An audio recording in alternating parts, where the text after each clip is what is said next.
கேள்வி எண் 1. கன்னியாகுமரிக்கும் மதுரைக்கும் இடையே அமைந்த நெடுஞ்சாலை யார் பெயரில் அழைக்கப்படுகிறது? ராணி மங்கம்மாள் பெயரில் அழைக்கப்படுகிறது.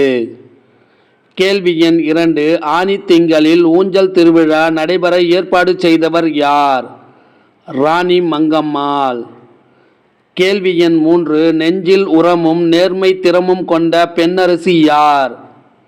ராணி மங்கம்மாள். கேள்வி எண் 4. தென்னாட்டை தன்னந்தனியாக ஆண்ட பெண்ணரசி என்னும் புகழை பெற்றவர் யார்? ராணி மங்கம்மாள். கேள்வி எண் 5. ஆங்கிலேயரை எதிர்த்து போர் செய்த வேலு நாச்சியார் பிறந்த ஆண்டு எது? கிபி 1730. கேள்வி எண் 6. நாம் சிவகங்கையை இழந்து 8 ஆண்டுகள் ஆகிவிட்டன என்று கவலை நிறைந்த குரலில் கூறியவர் யார்? வேலு நாச்சியார். கேள்வி எண் 7. வேலு நாச்சியார் சிவகங்கையை மீட்ட ஆண்டு எது? கிபி 1780. கேள்வி எண் 8. சங்க காலத்தில் உயர்ந்திருந்த பெண் கல்வி எந்த காலத்தில் நலிந்து காணப்பட்டது? இடைக்காலத்தில். கேள்வி எண் 9. பக்தி இயக்கம் வளர்ந்த காலத்தில் இறைவனுக்கு பாமாலை சூட்டியவர்கள் யார்? ஆண்டாள் மற்றும் காரைக்கால் அம்மையார். கேள்வி எண் 10. தமிழகத்தின் முதல் பெண் மருத்துவர் யார்? முத்துலட்சுமி. கேள்வி எண் 11. இந்திய பெண்கள் சங்கத்தின் முதல் தலைவர் யார்? முத்துலட்சுமி. கேள்வி எண் 12. சென்னை மாநகராட்சியின் முதல் துணை மேயர் யார்? முத்துலட்சுமி. கேள்வி எண் 13. சட்ட மேலவைக்கு தேர்ந்தெடுக்கப்பட்ட முதல் பெண்மணி யார்? முத்துலட்சுமி.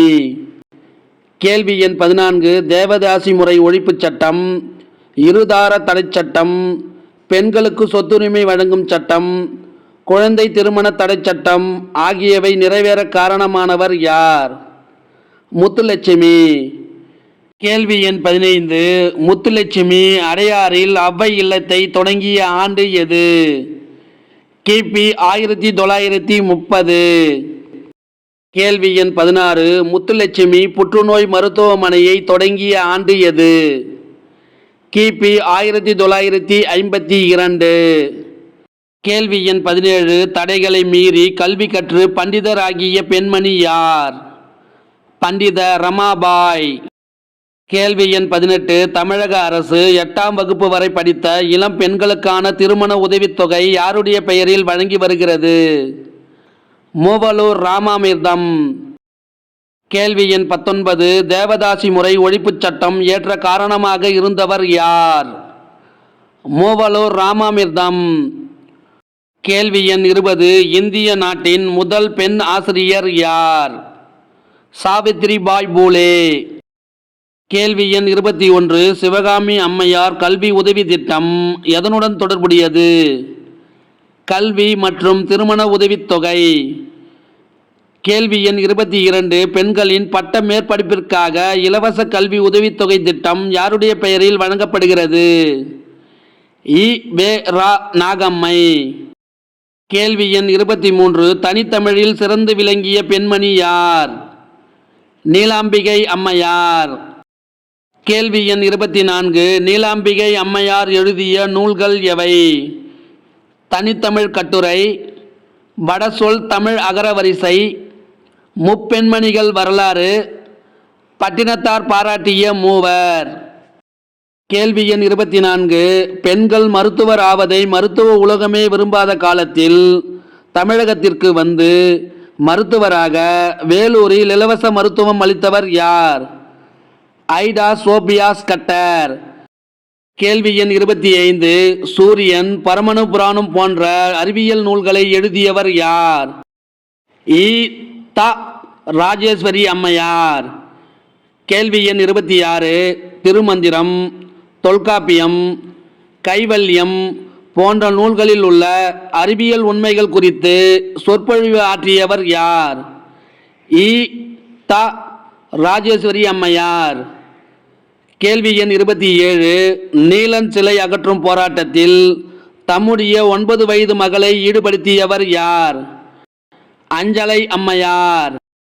கேள்வி எண் 28. தென்னாட்டின் ஜான்சி ராணி என்று காந்தியடிகள் யாரை அழைத்தார்? அஞ்சலை அம்மாள். கேள்வி எண் 29. காந்தியடிகளால் தத்தெடுக்கப்பட்ட மகள் என்று செல்லமாக அழைக்கப்பட்டவர் யார்? அம்புஜத்தம்பாள். கேள்வி எண் 30. தன் தந்தையின் பெயரோடு காந்தியடிகளின் பெயரையும் இணைத்து சீனிவாச காந்தி நிலையம் என்னும் தொண்டு நிறுவனத்தை தொடங்கியவர் யார்? அம்புஜத்தம்பாள். கேள்வி எண் 31. நான் கண்ட பாரதம் என்னும் அரிய நூலை எழுதியவர் யார்? அம்புஜத்தம்பாள். கேள்வி எண் 32. வரலாற்றில் வள்ளியம்மையின் பெயர் என்றும் நிலைத்து நிற்கும் என்று காந்தியடிகள் எந்த நூலில் கூறியுள்ளார்? தென்னாப்பிரிக்க சத்தியாகிரகம். கேள்வி எண் 33. நம்பிக்கைதான் வள்ளியம்மையின் ஆயுதம் என்று காந்தியடிகள் எந்த இதழில் எழுதியுள்ளார்? Indian opinion. கேள்வி எண் 34. காந்தி புராணத்தில் உள்ள பாடல்களின் எண்ணிக்கை எத்தனை? 2034. கேள்வி எண் 35. இந்தியாவில் குழந்தைகளை பாதுகாப்போம் என்ற அமைப்பை நிறுவியவர் யார்? கைலாஷ் சத்யார்த்தி. இந்த வினாவிடை உங்களுக்கு பிடிச்சிருந்தா சின்னதாக ஒரு லைக் பண்ண மறக்காதீங்க. தேங்க்யூ.